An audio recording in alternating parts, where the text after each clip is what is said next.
যানজট লেগে আছে। কৃষ্ণ প্রভাত, আশা করি সবাই ভালো আছেন।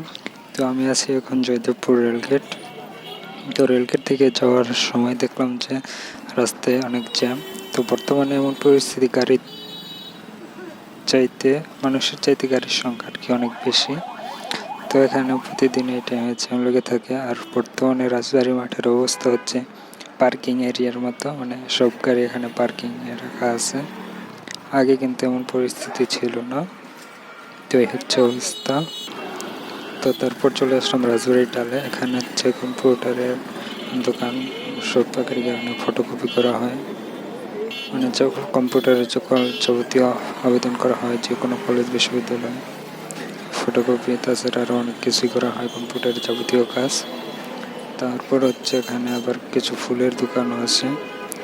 তো ফুল দেখতে দেখতে চলে গেলাম সামনের দিকে।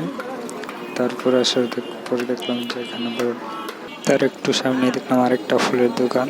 তো ফুল দেওয়ার মতো কেউ নেই, তাই ফুল দেখে চলে আসি।